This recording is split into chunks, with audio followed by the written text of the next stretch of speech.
Welcome to Hort Culture, where a group of extension professionals and plant people talk about the business, production, and joy of planting seeds and helping them grow. Join us as we explore the culture of horticulture.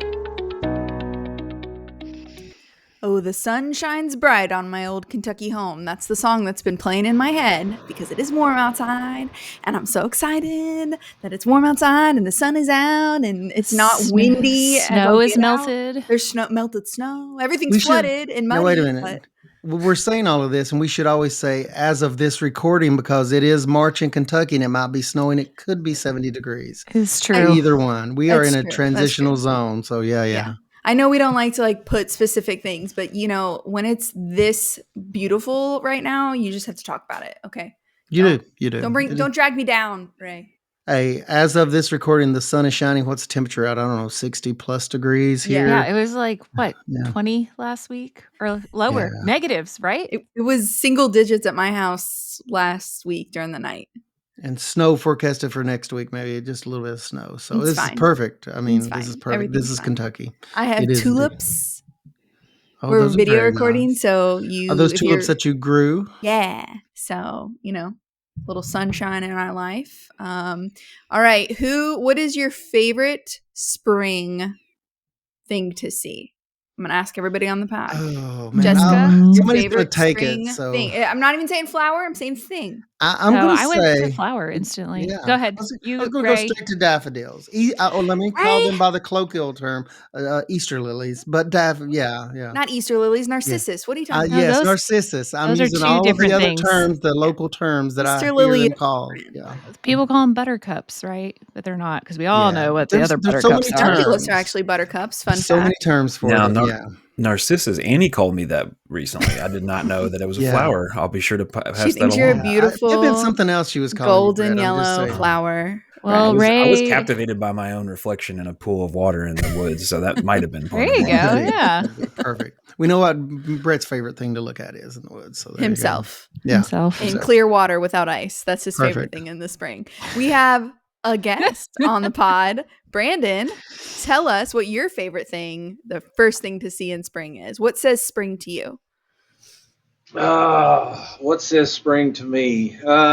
Well, just when the trees start blooming. I mean, we and they, I spent a lot of time in the southeastern part of the state in Bell County, and so serviceberry is one of the first trees that really starts kicking off those white blooms. So I know when I was down there, that was something I would see. The alternative, which I think we'll probably talk a little more about later today, that I know spring is here, is when the calorie pear starts blooming, but that's not a good thing. So a tree that smells like feet.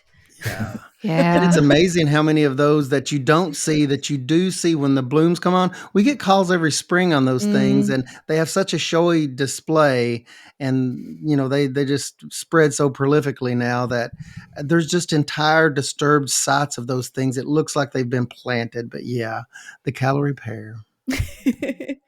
So, Brandon, why don't you introduce yourself to listeners, viewers, all these true leaves we have out there. Who are you? Why are you here? Well, appreciate y'all having me on the show. My name's Brandon Howard. I'm the director of the Kentucky Division of Forestry, and I also serve as Kentucky's state forester. So honored to have that role and trying to lead this agency and just promote all things forestry across the Commonwealth. That's awesome. So you do a lot with urban forestry, right? As the state forester, do you? Well, urban forestry is a component. I mean, there's urban forestry. There's stewardship. That's rural forestry, so to speak. Forest inventory and analysis. We go find out what's in the woods all across the state. We do fire suppression, forest health. The list goes on and on. Now, every forester that I've ever known has an interesting backstory, kind of how they got to where they are today kind of thing. So what leads someone like yourself to kind of be the head forester of the state of Kentucky and the division? I mean, did you grow up in the woods or what was it? Well, I was I was born in Perry County, there in Hazard.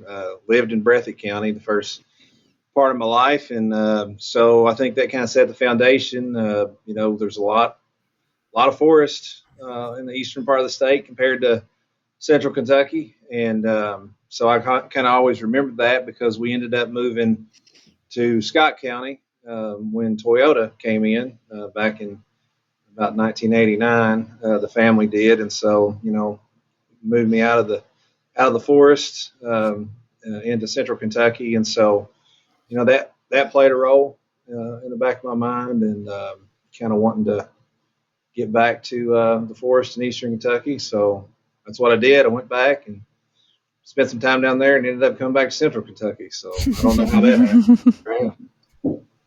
We drag you back. Now, my wife is from Mercer County, Mesilla, and so Jessica knows her well, and so we ended up moving back to Mercer County there. So that kind of contributed as well. So Brandon, this might make you uncomfortable, and if so, mission accomplished. But why do you like forests? Why do you like plants? What is it about it that you like? I realize, as I said, this may make you uncomfortable. It could have gone in any number of directions, but it's just more of a touchy-feely. That's I was wondering where you were going with that. Yeah. And my role in the podcast is to encourage us to talk about just the why, a little bit of the joy or the meaning or the whatever. We've all talked about this in the past, and I'm just curious what your reason is. Yeah. I feel that the forests are peaceful. I feel like if you go to the forest, the trees don't talk back, and just kind of hang out in the forest and get away from the everyday craziness, that we deal with, and whether it be in the cities or whether it be wherever it may be. It just seems like the forest is a good place to go, kind of find some peace, and I always like that about the forest. Well, you're with a good group here because all of us being plant people, I think that's one thing we all like about working with our plants. They don't talk back. They don't talk back to you. Yeah. That's right. Yeah. Sometimes they scream at you for water. I feel that way sometimes. I'm like, oh, I'm so sorry. But I did start my career with going. My major was animal science, and so I changed. Oh. Jessica, you got back on the right track. You got back on the right track. Now, where did you begin your degrees at, as far as that goes? Was it University of Kentucky? Did I read that somewhere? Or well, that's where I finished. But I went to Morehead State University. Oh, good program down there, Morehead. For 2 years, and that's where I was an animal science major. And then I just decided that, hey, I want to try to, get into forestry, and so in Kentucky, the University of Kentucky is the place for an accredited forestry degree, and so so I headed back to Central Kentucky again. So if you can see, I'm doing this between Eastern Kentucky and Kentucky, back and forth quite a bit in my life.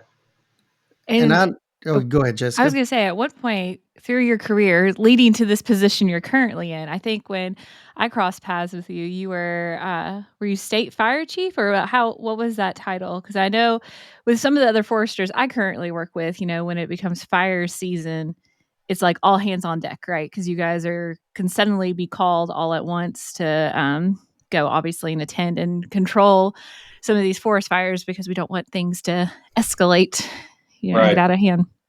Well, our principal responsibility in the Division of Forestry is wildfire suppression, and that's no matter what we do in the agency. When the Commonwealth is burning, we stop that and we go to the thing that to protect lives and infrastructure and all that good stuff. And so coming up, I told you I started in southeastern Kentucky down in Bell County, and there's a lot of wildfire down there. Any of y'all know anything about eastern Kentucky know that that's kind of the epicenter of wildfire. And so I spent a lot of time on wildfire throughout my career. And so when I moved I took a job in Frankfort as the state forest section supervisor, just over all our public lands.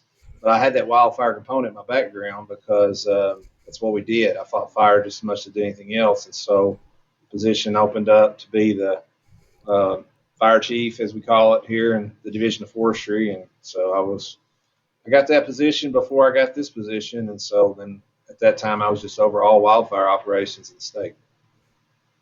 Is that like the title of this episode? I feel like forestry for when the Commonwealth is burning, because I think that would get listeners. I'm just saying. Yeah. That would draw some people in for sure. I always dreaded the fall time Very of the year in the evocative. eastern part of the state when you'd start to see that haze in the air and smell the smoke in a really dry fall. I always dreaded that because some falls during a very dry period, it seems like it's just there were a lot of fires, and I always dreaded that. I grew up in Johnson County, just outside of Paintsville, and we would just see this haze in the fall. But we saw the forestry crews, and us kids were always just enthralled with the crews and talking to them when we would see them working or whatever, and we would harass them as much as we could if we ever saw them around the farm, if they were parked somewhere as kind of staging an operation or whatever. But you said I'm sure you do other things besides fire control and management. What's a kind of a typical day for you look like? I know you must cover just a tremendous amount of ground in your job as far as all of your roles and hats you have to wear. Well, with this position, my office time increases where I came from, basically, just because all those aspects I talked about. We basically have two areas that we focus on. We put it in forest protection, which is wildfire, forest health, and enforcing BMPs, best management practices on logging sites, and then forest management, which is our state forest public lands, our tree nurseries. I don't forget about that. We grow tree seedlings, and urban and community forestry, stewardship, and a variety of other things. And so, a typical day is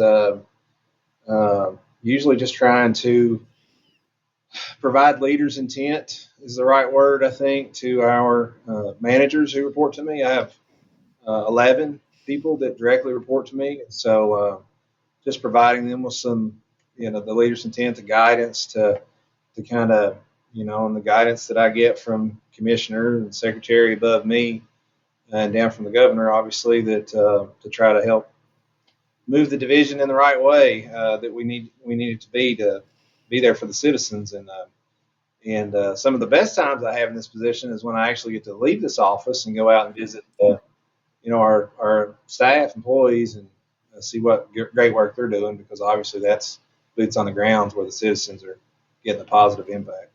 Oh yeah, anytime, any day out of the office is a good day. I think all of us could definitely agree with that. And you mentioned, and all the things that you were covering, is one of the things you mentioned is a big part of Bourbon County as far as a local soil conservation district. They always have a tree giveaway, and they source those materials, those trees, through you all. And you said there's 2 tree farms in the state that you all still manage and work with. Is that right? That's right. We have one over in Marshall County, John P. Rhodey Nursery, and then and that's in the west, and then we have one in Morgan County, which is we call the Morgan County Tree Nursery. So they produce bare root seedlings, 1 to 2 year old, and partnering with conservation districts is something we're proud of, because, and we even have a matching program to where they purchase a certain number and we can match with a certain number to kind of help bolster their efforts. And so they're a big partner. Now, can anybody order from those? I was really excited when seems like you guys went to, at a point, an online ordering system for those materials. And I was looking on there today before the program today, and I could see what was in stock, what was out of stock. But can anybody order from that, or just conservation districts? How do people interface with that program? Yeah, anybody can. If they just go to our website, EEC, as in Energy Environment Cabinet, so eec.ky.gov, they can navigate through the Department of Natural Resources to forestry, and they should be able to find where they can link up to our online tree store, tree seedling store. But yeah, it's a service that we provide for the Commonwealth and have for decades. And so we want people to get out there, and if they have a need to plant some trees, to try to source them from Kentucky. That's what we try to provide. Fantastic selection of trees, and I love the way you guys have it laid out, and you have it clearly labeled if it's a nut producer or some of the other qualities of the trees. But yeah, great native selection. Yeah. As I've worked more with some of the foresters locally over the last couple of years, I've realized there's a definite correlation between how some of the foresters and extension agents are, some of the things that they offer that's kind of similar to what we do, like how we go out to farm visits or home visits, and they also will go out and help with making decisions on. I know I've over the last couple of years have a lot of people who've bought property and they want to reforest it, right? And how do you go about doing that? Are you just going to plant trees and let them go, and then a lot of the foresters can come in and be like, well, no, you got to manage those invasive species and stuff. And I know that's something you all deal with too, is like same as we do with these invasive plant species coming in, invasive insect pests that are coming in. You guys kind of take the lead on, especially in the forest areas with those and how they'll, be affecting things in the future. Yeah. And, I do want to add, you're talking about different partners and everything. Cooperative Extension, I mean, you all are one of our biggest partners. And any chance I get, I try to, some maybe, y'all talked about Eastern Kentucky, the trees are more visible. And then in Central Kentucky, it may be more focused on agriculture and things like that. But, I've tried to do my best to coordinate with, extension leadership or other agents to just try to, there are opportunities, like Jessica said, to promote forestry even in, places like Central Kentucky. And so I'm looking for opportunities to work with extension agents all across the state, no matter if you're in a heavily forested area or a lightly forested area, there's a tree growing somewhere in the county. So it's amazing when I would do tree programs in Floyd County. We worked a lot with forestry and BMPs and things like that on the logger end of things, but it was sort of a different sort of thing. We have just as much interest. We were talking a little bit earlier, but before the show, I think, and I went from Floyd County as a county agent to Bourbon County as a county agent, one of the, 84% plus forested area in Floyd County, to Bourbon County, around 2% or so forested.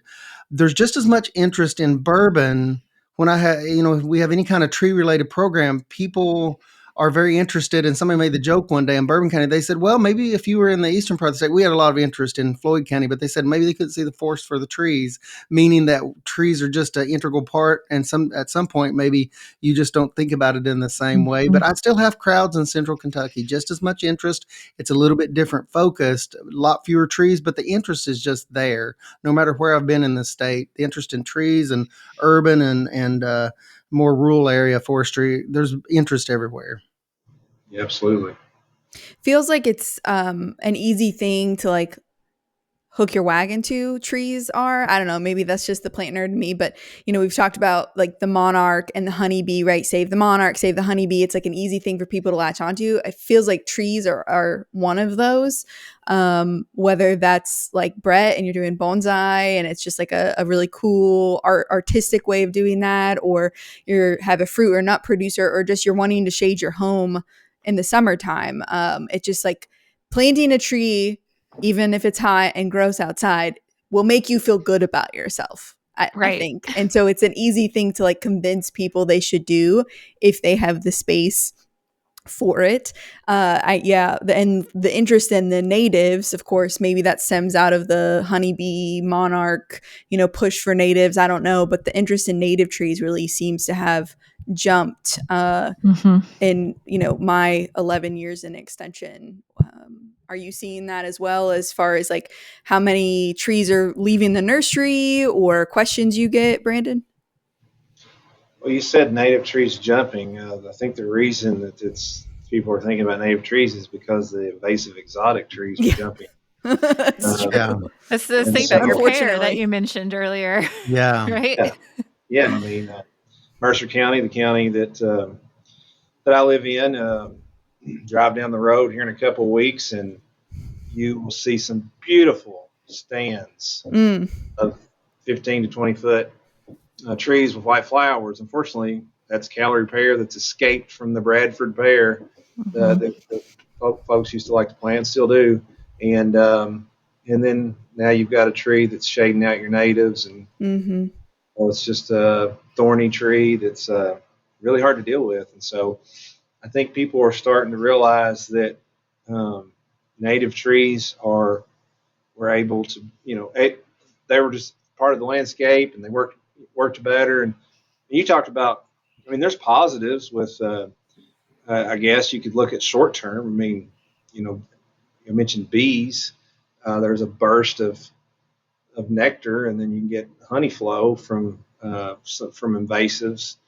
But the problem is you don't. The natives will provide a sustained nectar flow throughout the entire season. So you may be happy at the beginning and the end of the season, but those invasives crowded out all your natives, and so now you don't have anything when you normally would have a nectar flow. So you got to look at it from both sides.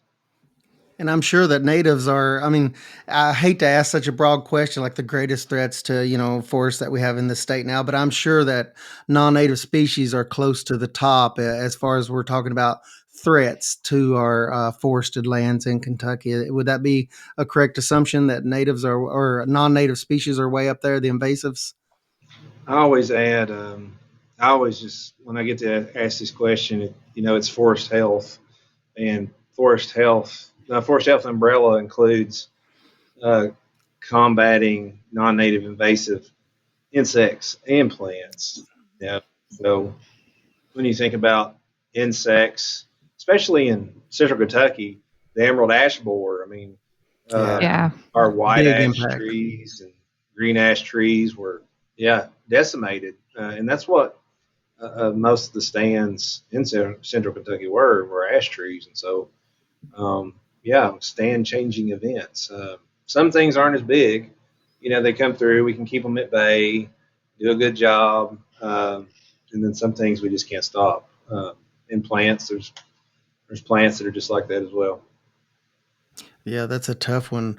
I know for sure. I guess our conversation is naturally leading in this direction. But a guy by the name of Billy Thomas, I don't know if you bump into Billy Thomas through the Department of Forestry at UK. When we were both kind of extension agents together in the East, he said something one time that just really changed the way I looked at forestry. He said we were talking about just trees. We were in some forested area on a trail somewheres, and he said it's just crazy to think that this is a long-term perennial crop. And I stopped for a minute and I thought that was an odd statement. He said a perennial crop, almost like one of Alexis's flowers. I was like, a perennial crop? That's an interesting way to look at it.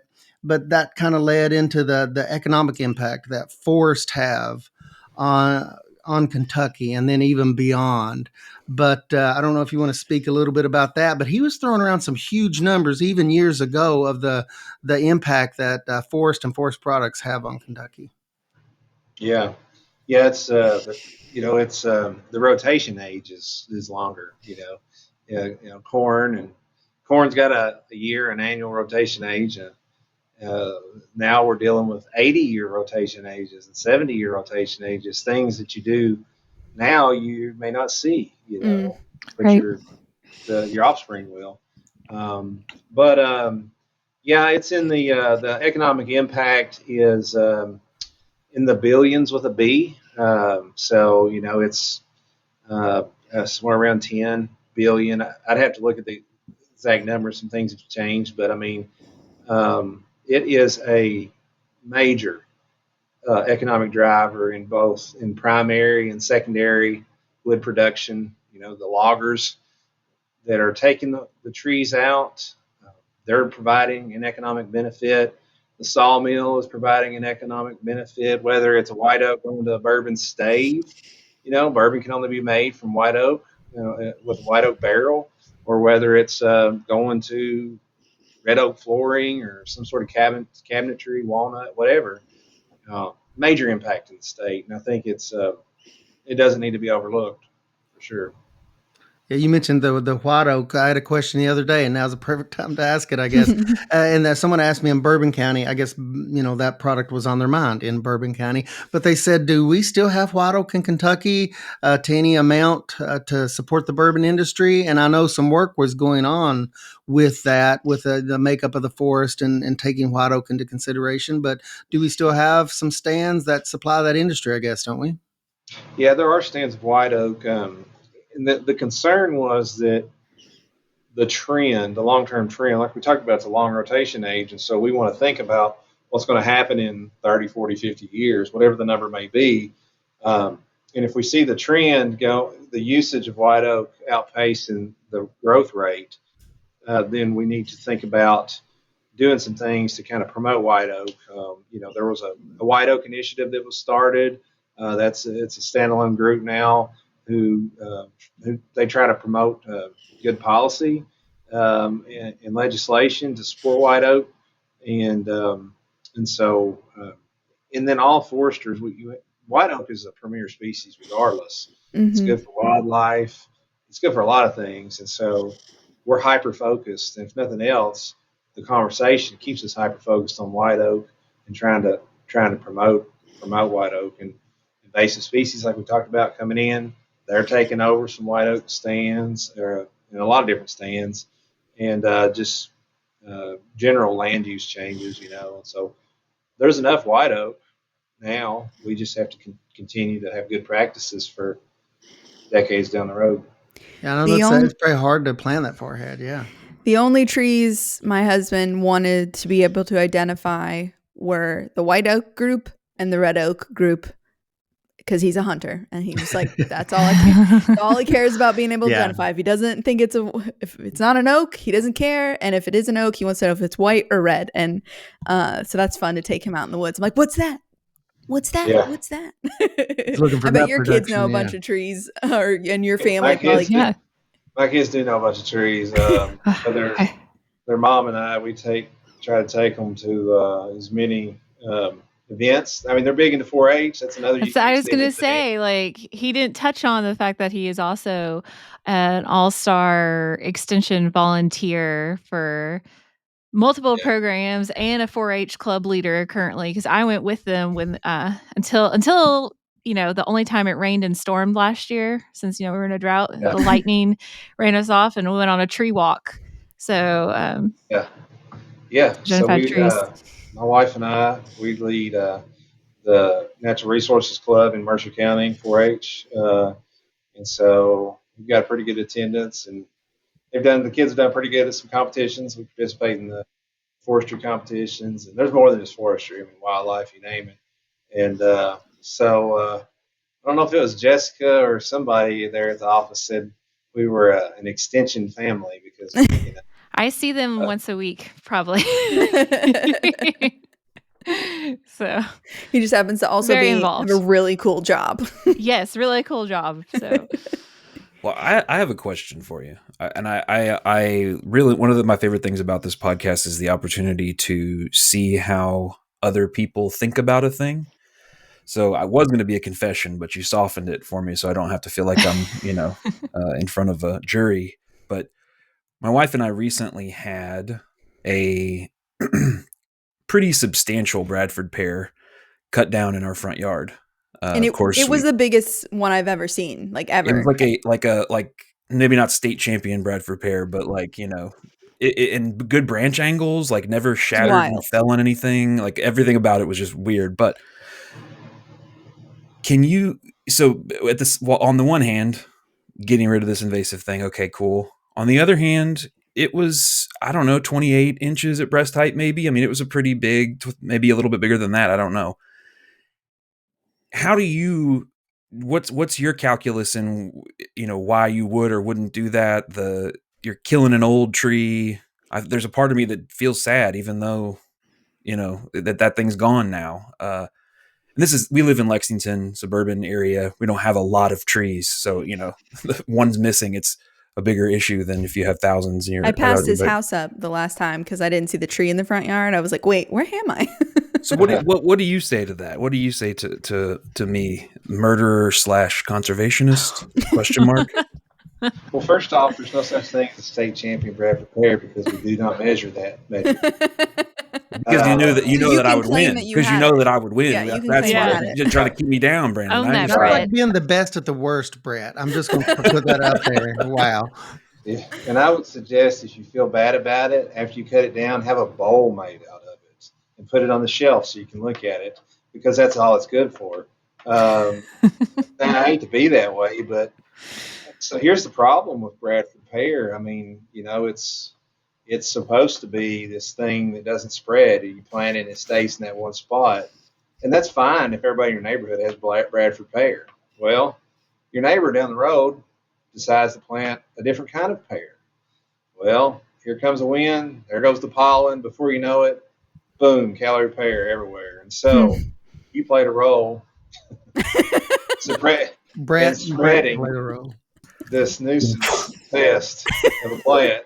So, to be clear, Brandon, I am not 60 years old, nor did I plant this tree all those years ago. He did cut it down though, so we're giving him props. I did pay of course, insured certified arborist. Oh, very nice. To remove this tree safely. Yeah. So you are part of the solution then. Thanks, Brandon. I knew you. So you should not feel bad. Okay. Okay. What are you going to put in its place, Brett? Anything? That's my question. Yeah. I always want to know what's what are you going to put back in there? So we got the order out. We got it out of order. We planted something before we cut it down, but because it was like there was like a program available through the city to be able to plant like a pretty decent ball and burlap Kentucky yellowwood. Oh. Okay. It was like one of the most quirky ones that they had, and we have a little tulip poplar in the front yard and a little bald cypress and some sweet gum in the back. A couple of dogwoods that have been there for forever. So was it some sort of program to where if you took it down, you'd get something like a bounty program? Or? No, it was just independent. It was just there was an opportunity to get a free tree if you worked with them, and we did that. And in order to make that work, we were going to have to take this one down. And we'd been wanting to for a while, and we were going to do it last year, but didn't work out. So yeah, it was literally they're completely taking it down was just to provide space for the one that we got for free. And now you can brag to your neighbors. If you have any neighbors who question you about why did Brett take down that beautiful tree, you're like, the head of the Division of Forestry told me I'm doing a good job. Well, my next door neighbor has a terrible, terrible Bradford pear allergy, so he's extremely stoked about. He's happy, yeah. Yeah, not another spring. You're fighting a good fight, man. I appreciate that. Will you? I just love the idea of these bounty programs that are popping up. One, because it just sounds so like aggressive.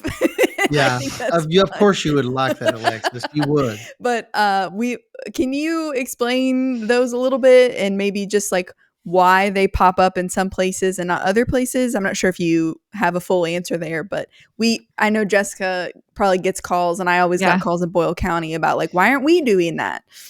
Yeah. Well, and our agency helps support communities that try to do that, and whichever way we can, whether it be through helping them with some type of service or whatever. But anytime you do a bounty program, then when you think of bounty, you think about you get something in return, obviously, and so that's why I was thinking that that might have been the situation earlier, was because if you take down a nuisance like Bradford pear and then you get something to go back in its place, that just incentivizes property owners to go away from the species. And so rather than just say, hey, cut a tree down and go out and find your own. So, sometimes communities that have a better funding source, maybe an urban community, may be able to do that versus a smaller community that just doesn't have the budget. So you see that a lot more in your larger cities, but it's a good thing. I mean, any community that's doing that is definitely doing a good service for everybody in the community. Down with I guess we did a DIY bounty program. Yeah. Awesome. It seems like a big job. I mean, you look at all these trees everywhere, so every one that you take out of the ecosystem, I guess, is a win when we're talking about these invasives. It's going to take everybody to address this issue. It's a big one. Another real quick question for you, Brandon, is let's say I have 10, 15 acres, 20 acres, and I'm somewhere in the state of Kentucky, and I'm just a landowner. How do you guys interface with landowners that may have a question if they're looking for a little bit of help? I guess I'm asking, what could you guys offer like landowners directly? I know you guys have a far-reaching system that you're in charge of. Yeah, our biggest focus is service, more so than just um, financial assistance. So if it's kind of what we specialize in, and so we have what we call service foresters in the state, all across the state. And if someone, that same website I told you about earlier, eec.ky.gov, if they go there, they can find their county and which field office is assigned that particular county, and they can just call the number on there and start a conversation with our foresters, and then we'll have someone they'll do fill out an application, and we'll have a forester come out and visit their property. And a lot of times we do this in conjunction with Kentucky Fish and Wildlife, because sometimes landowners, it's all about what the landowner's goal is. I mean, it could be timber production, that's where we specialize, or it could be wildlife uh, enhancement. Sometimes they kind of go hand in hand. So we work hand in hand with our fish and wildlife colleagues and try to provide a good service to the citizens. So all they have to do is call. I'm glad to hear you guys have that partnership still. I know that's a great 1-2 combo. Those two organizations working together. That's a heck of a strong combination. Yeah, I was looking back at statutes back from 1912 and when we were created, and the Kentucky Fish and Wildlife was created, pretty much about the same time. So we've got a long history of working together. We're some of the original government in Kentucky, really. I have a two-part question. No. Oh no! Sorry, here we go. Brett. Complicated. One, have you heard of, and I'm hoping you say no, have you heard of beech leaf disease? Beech is one of my favorite trees, so I'm a little panicked. Well, I've heard of a disease dealing with beech, but I don't think it's not like on our major radar. So Sweet. Good. Yeah. I've only a good friend of mine is a entomologist for the state forestry department in New Hampshire, and that's where they're finding it, like northeast. And I was up there, and he was like, "Oh yeah, all of our beaches are dying." And I was like, "What?" So well, now I was like, caveat. As soon as I say that, though, yeah, that's true. I probably brought it up. somewhere in Kentucky, somebody's probably gonna listen and say, "Wait a second, Wait, that guy's I wrong." have one. Yeah. And see, this is why I'm not a county agent anymore. I'm not going to field these phone calls. But yeah, it's a nematode that spreads, that like feeds on the buds and spreads this disease to American, European, Oriental beech. So, but that leads me into my true question of, is there a invasive, whether it's insect or plant, that you are worried about? Maybe it's not here or not here in big numbers. And we're not gonna end on such a downer of a question. I was gonna ask him what his favorite trees were after that. Okay. Yeah, trying to bring it up. This is important, Brett. People need to know. I know it's important. It's making me stressed. I'm feeling stressed personally. I'm making him sweat as a listener. Well, the thing in the news is the spotted lanternfly, but I'm not worried about that from a forestry aspect. Forestry. Yeah. They come to the tree of heaven, but from you horticultural folks, you should be worried about that. Yeah. So we'll mention that. So maybe I am worried about that the most, since I'm on your all's podcast. So yeah. Play the audience. So I am worried about that. Well, from a forestry standpoint, in trees, the spongy moth, formerly known as gypsy moth, has been hanging out on the edge of eastern Kentucky for years, and the slow the spread programs worked, and it has slowed. But if those things inch in here and they start taking out your white oak and red oak, then that's not good. And so they eat the leaves and they'll kill they'll stress the trees. So I hope that stays at bay, but that's kind of a worry that every now and then crosses my mind. I hope it doesn't happen. We should put a link to that program in the notes, just for people who maybe want to make sure they're doing all they can to stop the spread of stuff, because it's important, Brett, even if it's stressful. No, I know it's important. We're getting close to the end of time. Downer, I just Alexis. want to let everybody know we're let's- going to end something. Yeah. Well, you should share what your favorite tree is then, Brandon. Your top three. Or maybe like what's a tree species that you would love to see more people out there What's planting? underrated? Yeah. Brett always has good questions. Well, everything's site dependent. I mean, take yellow poplar, also known as tulip poplar, and stick it on a dry ridge top, then the tree's not going to make it.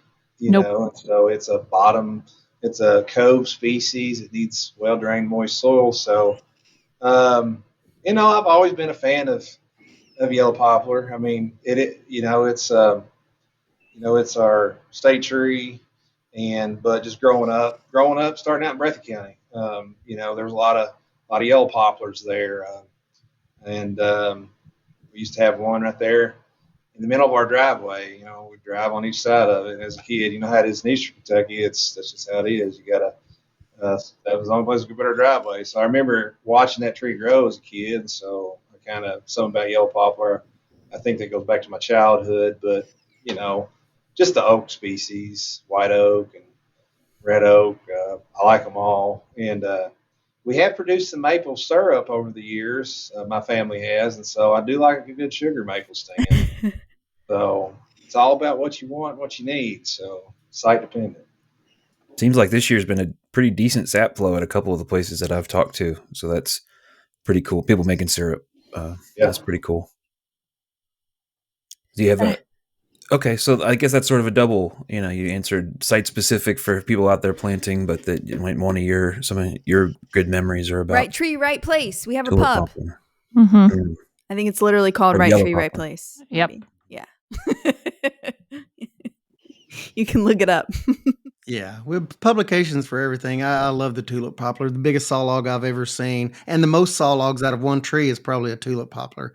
They're an incredible tree, but I like that take on things. We were talking about, I guess, a more positive way to finish, Alexis, is we were talking about fond memories. I'll never forget the first time when I was a kid and went towards central Kentucky from eastern Kentucky and saw one of my favorite memories is all the eastern redbuds and dogwoods. It just happened to be a year where the blooms coincided and just driving up the mountain parkway. And there's just nothing like it when those start to bloom in the spring and everything works out just right. And you see that splash of purpley, that's a highly technical term, purple color, and then all that white. I mean, it's just, it's an awesome time of the year. And that time of the year is coming up here in Kentucky. And I look forward to it. I really look forward to it. Absolutely. You know what it means to when the redbuds bloom, what it's time to do? What's that? Jessica probably knows. If you're going to say something with bees, because Brandon also has not mentioned that he's a big beekeeper as well. Put the honey supers on. It's time. Put those honey supers on. Start getting that honey in there. So when the dogwoods bees bloom, are the awake. crappie are biting. I know that one. Oh, so now we're getting into forest lore. This is a strong way to finish. I like that. We always look forward to honey flow in the eastern part when the locust had a good bloom year and you get locust honey. That was sort of a legendary sort of thing. It's a good time when you get a good straight locust flow, and then the honey that comes off of that is just, it's a good time.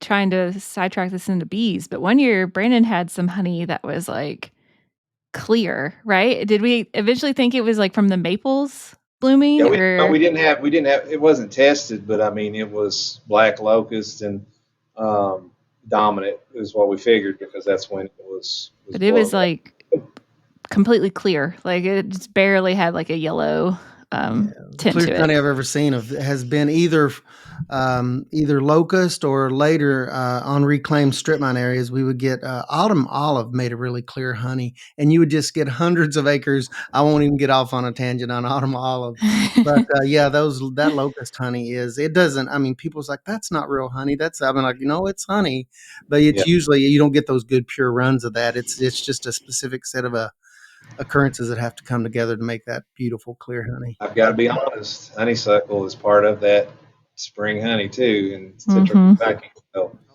invasive, like I talked about earlier, but it's makes good honey. So. It does. Well, cool. Any lasting words, Brandon? Anything you want people to take away, definitely to know by the end of this episode? Just that the Division of Forestry has been around for a long time, and my goal and my leader's intent for this division is to provide the public with a great service and empower them with the knowledge and education to make the decisions they need to make on whether it's on their forests, whether it's which trees to plant in an urban setting. We have people for that, and we know how to point them back to our partners. Like I talked about, Fish and Wildlife. There's the Forest Service. There's you all at UK. I mean, the list goes on and on. So just don't hesitate to reach out. We'd love to help out everybody we can and point them in the right direction, because after all, Kentucky is half forested. That's over 12 million acres of forest, and everything else is likewise. So there's a lot of trees out there, and I know there's a lot to do in the forest. So it's time to get to work. I like that. Time to get to work. How's that for an ending, Brett? Positive. Time to get to work. Plant them trees. To be clear, I never suggested that. Brandon, I thought, did great. It was my criticism was strictly aimed toward you. Yeah, just Alexis, not the name. Fair. All right, I'll take the criticism when it's due. But anyways, well, Brandon, we really appreciate you being here and talking trees. I think anybody in this group could talk trees any day, anytime, for as long as possible. But we know you have important things to do because you're kind of like really important guy, as we talked about. So we really appreciate your time. You all, our listeners, drop us, say Brandon was the best guest you ever had. You want him on more to talk about trees. You're going to contact the Department of Forestry. Just leave that all in a review with your 5 stars. We appreciate it.